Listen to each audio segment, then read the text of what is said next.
Charlie and the Chocolate Factory, Part 2. I will open the door now. In we go then. But do be careful, my dear children. Don't get overexcited, warned Mr. Wonka. He pushed open the door. 5 excited children pushed their way in. And oh, what an amazing sight met their eyes. They were looking down upon a lovely valley.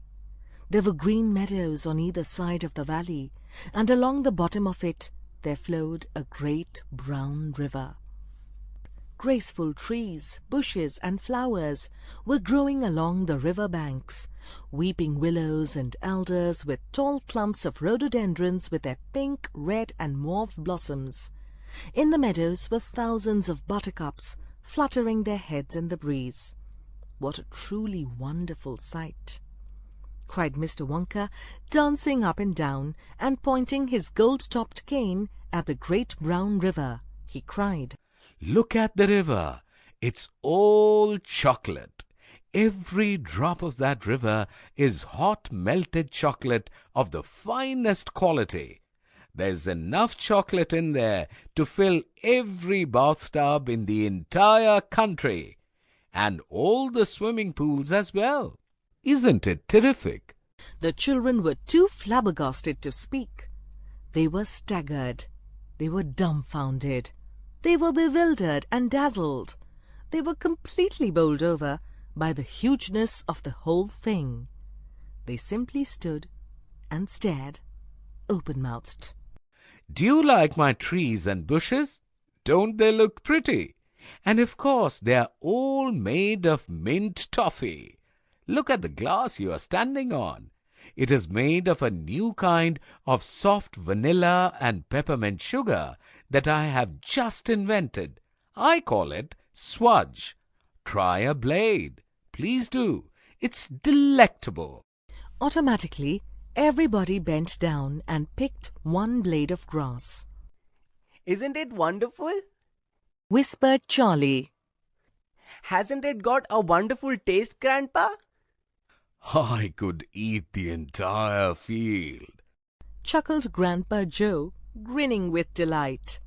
I could go on all fours like a cow and eat every blade of grass. Mr. Wonka clapped his hands and drew their attention. The next part of the journey will be made by boat. Look, here she comes, said Mr. Wonka, waving his cane. On the great warm chocolate river there appeared a pink boat with stripes all over it. It was such a sparkling pink color that it looked as if it was made of glass. Everyone just stared. Isn't she stunning? He cried.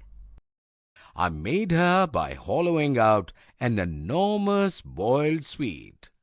As the boat glided up to the river bank, Mr. Wonka got in with Charlie and Grandpa Joe and sat facing them. The boat started moving downriver. Charlie held on tightly to Grandpa's bony old hand. He was in a whirl of excitement. Was this a dream? Suddenly, Mr. Wonka reached down into the bottom part of the boat, picked up a large blue mug, dipped it into the river, filled it with chocolate, and gave it to little Charlie to drink. Drink it, he said kindly. It'll do you good. You look starved to death. Then he filled a second mug and gave it to Grandpa Joe. You too, he said, smiling at him. You look like a skeleton. What's the matter? Hasn't there been anything to eat in your house lately?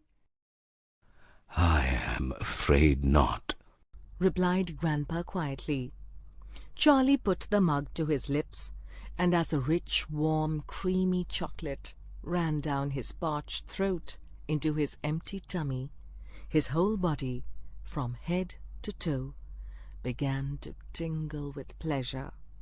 An intense happiness spread over him. You like it? asked Mr. Wonka. Oh, it's absolutely wonderful, Charlie said. the creamiest and the loveliest chocolate I've ever tasted," said Grandpa Joe, smacking his lips.